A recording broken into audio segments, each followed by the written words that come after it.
thank you Lord. 2 months na naman simula nung tayo ngayon umalis na Pilipinas.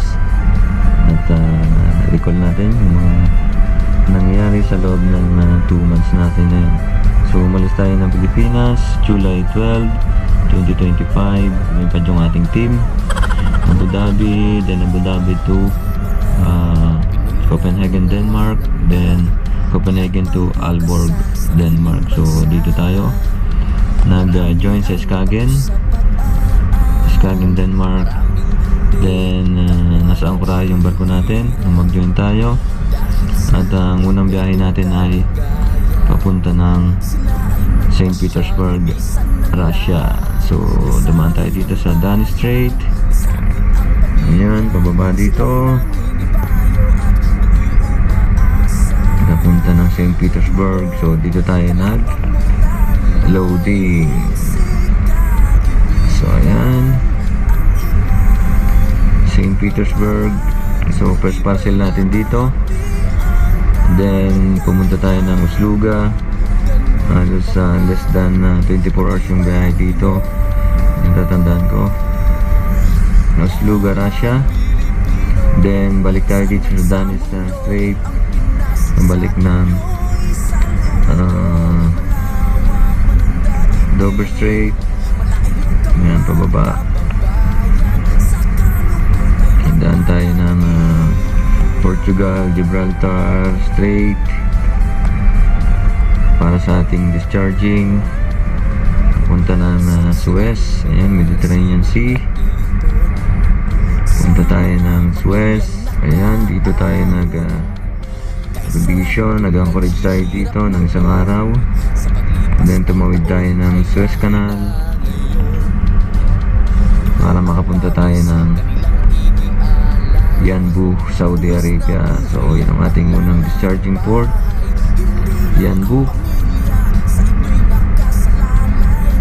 Nag-drifting tayo dito ng ilang araw sa Yanbu.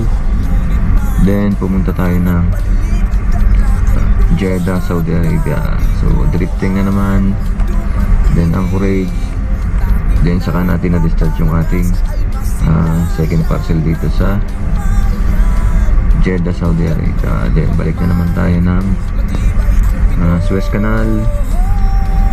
So nag-crew change tayo dito. May sumumpang bagong kapitan, so bagong management na naman kami dito pag alis ng Suez. Balik tayo dito sa port side. Then diretso na tayo dito sa Calimenes, Greece. Nag-receive tayo ng stores dito. Then diretso na tayo ng Gibraltar. Yan, nag-anchorahe tayo dito ng about 2 days drifting.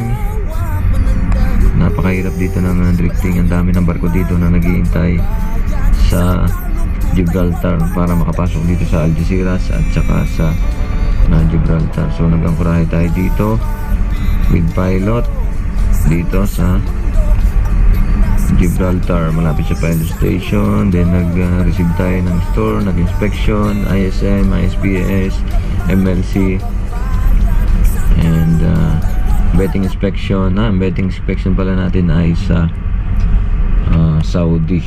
So doon tayo nag-sire 2.0. Then tawid na tayo dito sa Gibraltar Strait. At nandito na tayo ngayon. Hanapin natin yung barko natin. Ayan. So ito yung ating current position, current location natin. Ayan. So speed natin 12.8 knots. Course over the ground 263 para makapunta tayo ng Venezuela. So charter tayo ng Chevron. Ang biyahe natin ay Venezuela, US. Ayan, nakikita nyo yung blue. Yan ang ating course line. Punta tayo dito sa Venezuela para mag-loading na naman. Discharging natin sa US. So ayan, lamang makabaro. Kung gusto nyo mag-install nito, mag-comment lamang kayo, mag-message kayo dito sa ating page. para maturuan ko kayo kung paano. So madali kung meron kayong ganito, kahit nandito kayo sa kabina, mamomonitor na yung inyong location, ang inyong posisyon, kung nasaan na yung barko natin. So dito, mas madali nyo marirecall yung mga napuntahan natin na during our contract. So ayan, dati yung ginagamit ko, yung laptop tsaka yung cellphone ko. So naisip ko na subukan dito sa tablet. So bumili tayo ng tablet at ayun, gumana naman yung ating application dito, yung ating program. Ayan, ingat kayo mga kabaro. God bless. Ganun pa man, matibay ang Pinoy.